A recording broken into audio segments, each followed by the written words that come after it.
What's up guys, today I'm going to be teaching you guys 9 different ways to create suspense through camera movements. Basically, besides camera movements, you want to have, good music, good acting, you want to have high stakes and nice audio, and also make sure you're setting up and paying off.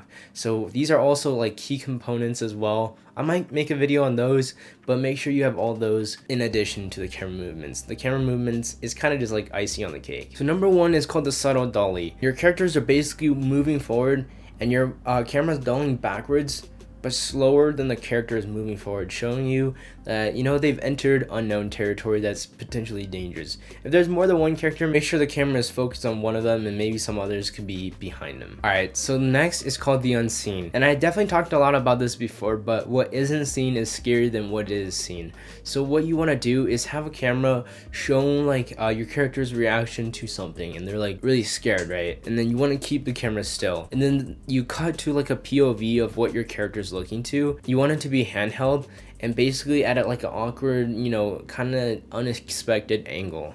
Alright, so next is called anticipating motion, and what it is in the middle of the chase, everything comes to a halt. Your character is looking around. He's like, oh, am I good? And it becomes very tense.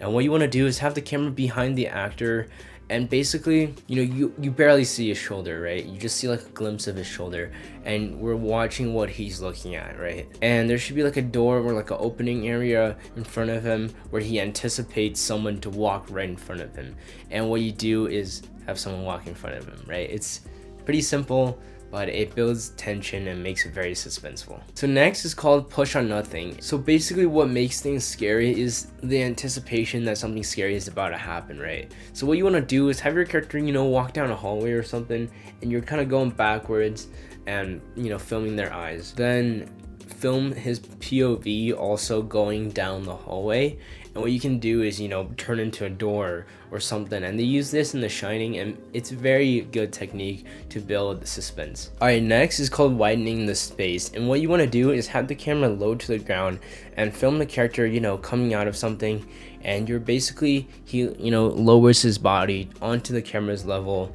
because he's hiding for something, right? And you want to pan with him basically to, I guess, like a spot where he's hiding, right? And it comes to rest as the character is coming to a rest. Basically, when you pan, you want to be like behind his shoulders, looking over his shoulders to see what he's seeing. Alright, next is called two things at once, and what you want to do with this is basically have two different like camera setups, and basically you want to follow a character and then follow the attacker, two different like spaces, right? And the clips are the same length, so like you get one clip of the person running away and the next clip is the attacker chasing, but basically and there are two different locations, and then abruptly they meet out of nowhere and they attack or something like that. Basically, because of the two different environments and the same length of shots, makes it hard to expect that's going to happen, and they use this in The Shining as well, so it's a very good movement. So next is called traces and clues, and what you want to do is film your character like looking for something, right? And most directors, they just film the reactions and then cut to the POV, but what we want to do is you want to film behind him, right? You want to film behind him as he's looking for stuff, and then cut to the POV, and then maybe cut to his face when he finds the thing and you want to see his reaction, and this makes things a lot more hectic. So next is called steps to suspense, and basically what it is you have very minimal camera movement in this besides just panning and tilting, and what you want to do is your character, you already established the context of the scene, right? And the character is looking for something, and you're like kind of moving with the characters as they're walking and pacing around, and then at the end you want to have a payoff where they get what they want and it spooks them or something. So next is called visual dangers, and what this is you see suspense but your actor doesn't, right?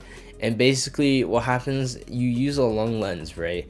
And the character is just chilling, they're just walking, and then maybe there's like a train coming to hit her, right? And basically what you want to do is just have a long lens, and the long lens basically moves the background closer to the foreground, and this allows for this like very unexpected suspenseful scene. But I think a huge component of suspense is not just the movement. I think it's audio and like sound design. So watch this video here to learn how to make and record perfect audio. Hope you guys enjoyed this video and these tips were helpful. Best of luck in your future filmmaking endeavors. Peace out.